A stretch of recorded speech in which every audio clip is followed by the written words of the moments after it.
పెళ్ళి పోయి అంత అత్త తీసుకోవచ్చు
ఈ లోపల ఇందాక చెప్పిన అల్వాల్ చెప్పినాక పొగాటు వస్తే మా ఢిల్లీ వేరు మొత్తాన్ని వేరు కేసుల్లో అరెస్ట్ చేయడం జరిగింది. ఒక అతను జట్ట యాదగిరి అని చెప్పేసి, అలాగే ఇంకొక అతను బట్టు సుదర్శన్. ఇందులో ఈ జట్ట యాదగిరి ఇతను హెచ్బి అఫెండరు. రాత్రుళ్ళు లాక్ చేసిన ఇళ్లలో జొరబడి దొంగతనం చేయడం జరుగుతుంది. ఇతనిది యాదగిరిది ఓల్డ్ అల్వాల్ ఏరియాలో ఉంటాడు. చాలా యంగ్ అఫెండర్ ఇతను.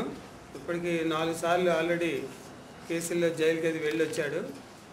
మళ్ళీ ఇప్పుడు కూడా అల్వాల్లోని 4 కేసులు, తర్వాత ఒకటి హైదరాబాద్ సిటీకి చెందినటువంటి తుకారాం గేట్లో కూడా ఒక హెచ్బి చేయడం జరిగింది. ఈ 5 కేసుల్లోనే ఇతన్ని అరెస్ట్ చేసి రిమాండ్ పంపిస్తున్నాం. అలాగే బట్టు సుదర్శన్ ఇతను నిజామాబాద్ జిల్లా సదాశివనగర్ మండల్ కుప్రియాల్ గ్రామానికి చెందినాడు. అరౌండ్ 40 ఇయర్స్ ప్లస్ ఉన్నాయి. ఇతను నిజామాబాద్లో కూడా చాలా నేరాలు ఇంతకుముందు చేస్తున్నాడు. తర్వాత అక్కడ పోలీస్ వాచ్ అది ఎక్కువ ఉంటే ఇప్పుడు ఇక్కడికి వచ్చి చేయడం మొదలుపెట్టాడు. ఇందులో అల్వాల్లో ఉన్నటువంటి 4 ఇతను డే టైం మూవ్ చేస్తాడు, నైట్ టైం మూవ్ చేస్తాడు. లాక్ ఎవరు లేని ఇళ్ళని సెలెక్ట్ చేసుకొని లాక్ బ్రేక్ చేసి చేస్తాడు. ఒక 4 కేసులు అల్వాల్లో హెచ్బీలు చేశాడు ఇతను. ఈ 4 కేసుల్లోనే ఇతన్ని అరెస్ట్ చేసి కోర్టుకి రిమాండ్ చేసి చేయడం జరుగుతుంది. ఇవి స్థూలంగా బేసికలీ 2 కేసులు. మొత్తం ఎంత రికవరీ? మొత్తం ఈ 2 కేసులని కలిపి 33 తులాలు బంగారు రికవరీ చేయడం జరిగింది.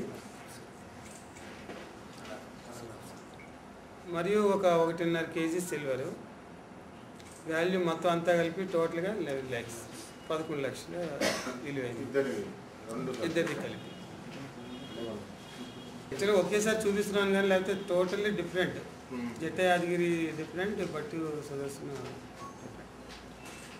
ఒకసారి అరెస్టులు అనుకోకుండా జరిగినాయి కాబట్టి కంబైన్డ్గా పెట్టారు.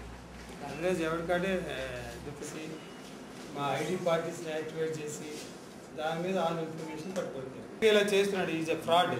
రాసూరి శంకర్ అని చెప్పేసి ఇతను రాసూరి శంకర్ ఇక్కడ మన పద్మారావు నగర్లో హమాల్ బస్తీలో ఉంటాడు. ఇతను ఏంటంటే గతంలో కూడా ఇలా చేశాడు. ఇప్పుడు కూడా కీసర లిమిట్స్లో దమ్మాయిగూడ ఆంధ్ర బ్యాంక్లో చెక్ డ్రా చేయడానికి అన్నట్టుగా వెళ్ళి అక్కడ వాళ్ళు కౌంటర్ మీద పెట్టుకున్నటువంటి 5 చెక్కులు దొంగిలించడం జరిగింది. Andhra bank, Dammaiguda Andhra bank. ఒక చెక్ ప్రజెంట్ చేయడానికి అన్నట్టుగా వెళ్ళి తీసుకున్నాడు అన్నమాట. అక్కడి స్కూల్గా వాళ్ళు ఎవరిని నోటీస్ చేయకుండా అవి తీసేసి వీటిని ఇప్పుడు విత్డ్రా చేయడం మొదలు పెడుతున్నాడు. అంటే ఆ బ్రాంచ్లో ఒకటి చేశాడు ముందు, మళ్ళా ఇక్కడ వీళ్ళు చేసినప్పుడు మొదటి ఇక్కడ చేసినప్పుడు వీళ్ళకి 50,000 ఇచ్చేసారు. వీళ్ళు ఇచ్చిన తర్వాత చూసుకుంటే ఈజ్ నాట్ ద పర్సన్ అని తెలిసింది. అప్పుడు వేరే వీళ్ళు ఇమీడియట్గా అదర్ బ్యాంక్స్ని వాళ్ళు ఎలక్ట్ చేసుకున్నారు. వాళ్ళ ఈ చెక్స్ కదా సెల్ఫ్ చెక్స్ వేరే చెక్స్. ఇప్పుడు నేనేం చేస్తా అంటే నీకు నీ అకౌంట్లో అంటే ఇవన్నీ ఒక దగ్గర పెట్టుకున్నప్పుడు వీళ్ళు పక్క క్యాబిన్ పోగానే ఆ 5 చెక్కులు వీళ్ళు తీసుకొని వెళ్ళిపోయాడు. మళ్ళీ తెల్లారంగా వచ్చి నేనే భిక్షపతిని ఎవరైతే చెక్ పేరు మీద రాస్తామో అంటే ఎక్కువ అమౌంట్ ఉంటే వాళ్ళు తీసుకుంటారు, అది రాసుకుంటారు. ఆ తీసుకున్న అంటే ఇవి 50,000 25,000 అట్లున్నాయి. అట్లున్నాయి పెరిగి కొలిది మీరు అన్నట్టు పాన్ నెంబర్ అడుగుతారు, ఇవన్నీ ఉంటాయి. బట్ ఇవేంటంటే ఒకటి 25,000 ఉంది, ఒకటి 50,000 ఉంది. వస్తుందిగా వాళ్ళు అక్కడ సస్పెక్షన్ వచ్చిందనమాట, ఇతనిలా ఈ మనం బ్లాక్ చేసిన చెక్ డ్రా చేస్తున్నానికి వచ్చాడు అని చెప్పేసి దాని మీద అక్కడ పట్టుకోవడం జరిగింది. టైమ్స్ ఒకటి మల్కాజ్గిరిలో కూడా ఇతను చేసాడు ఈ విధంగా. నెక్స్ట్ ఏమో గాంధీనగర్,